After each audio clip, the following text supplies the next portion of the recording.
অনেক দূরে পাহাড় আর নদীর মাঝখানে বিস্তৃত এক সবুজ সমতলে ছিল একটি রাজ্য।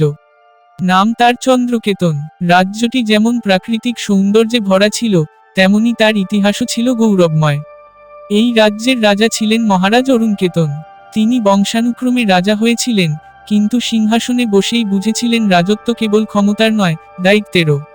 অরুণকেতন ছিলেন বীর, প্রজ্ঞাবান এবং ন্যায়পরায়ণ। যুদ্ধবিদ্যায় তিনি যেমন দক্ষ ছিলেন, তেমনি শাস্ত্র ও দর্শনেও গভীর আগ্রহ ছিল তার। তবু তার মনে এক অদ্ভুত শূন্যতা কাজ করত।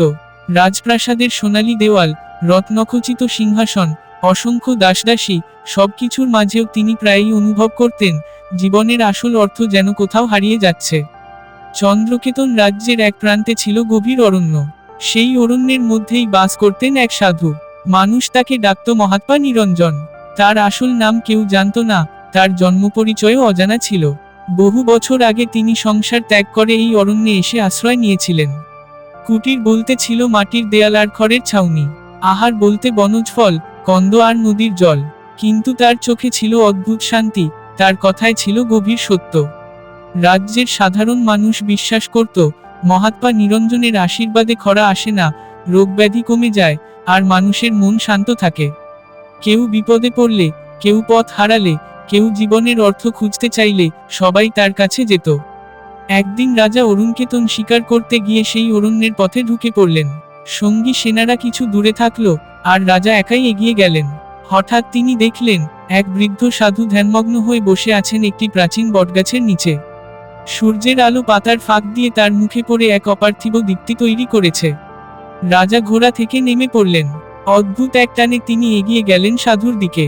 অনেকক্ষণ দাঁড়িয়ে থাকার পর সাধু চোখ খুললেন। স্বাগতম রাজন, শান্ত কণ্ঠে বললেন তিনি। রাজা বিস্মিত হলেন। আপনি আমাকে চিনলেন কি করে? সাধু মৃদু হাসলেন। যিনি নিজেকে চিনেছেন, তিনি অন্যকেও চিনতে পারেন। এই কথায় রাজা যেন থমকে গেলেন। তিনি কখনো এমন কথা শোনেননি। রাজা মাটিতে বসে পড়লেন সাধুর সামনে। সেদিন শিকার আর হলো না। দীর্ঘ সময় তারা কথা বললেন জীবন, কর্তব্য, ক্ষমতা, অহংকার আর মুক্তি নিয়ে। সেই দিন থেকেই রাজা প্রায়ই অরণ্যে আসতে লাগলেন।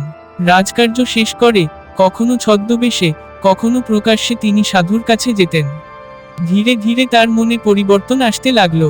তিনি বুঝতে পারলেন প্রজারা কেবল শাসনের বস্তু নয়, তারা তার নিজেরই সম্প্রসারণ।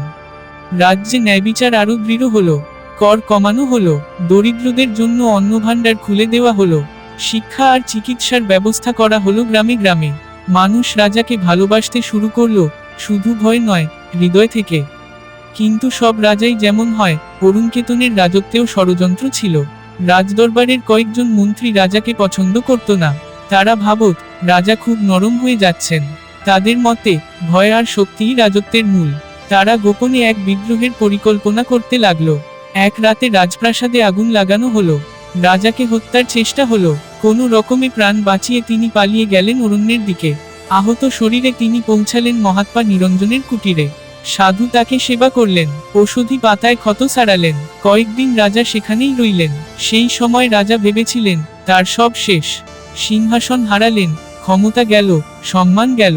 কিন্তু সাধু বললেন, রাজন, যা গেছে তা আসলে কখনো তোমার ছিল না।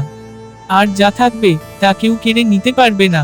রাজা বুঝতে পারলেন তিনি এখনো মানুষ, এখনো দায়িত্বশীল। তিনি আবার রাজ্যে ফিরে গেলেন। প্রজাদের সহায়তায় বিদ্রোহ দমন হলো, মন্ত্রীরা শাস্তি পেল। এই ঘটনার পর রাজা আরো বিনয়ী হলেন। তিনি বুঝলেন শক্তি আসে মানুষের বিশ্বাস থেকে।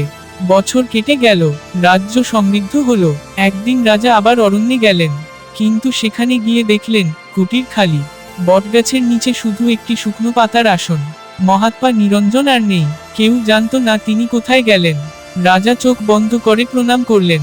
তার চোখে জল এল, কিন্তু মনে শান্তি ছিল। তিনি বুঝলেন সাধু চলে যাননি। তিনি রাজ্যের প্রতিটি নায়কর্মে, প্রতিটি করুণায়, প্রতিটি সৎ সিদ্ধান্তে বেঁচে আছেন। অরুণকেতন দীর্ঘদিন রাজত্ব করলেন। শেষ জীবনে তিনি নিজেই সিংহাসন ত্যাগ করলেন। উত্তরাধিকারীর হাতে রাজ্য তুলে দিয়ে তিনি অরণ্যের পথে হাঁটলেন। মানুষ বলতো এক সাধু নাকি নদীর ধারে ধ্যান করেন, যার চোখে রাজাদের মতোই গভীরতা। রাজা আর সাধু দুজনের পথ আলাদা হলেও লক্ষ্য ছিল এক। সেই লক্ষ্য ছিল মানুষের কল্যাণ আর আত্মার মুক্তি।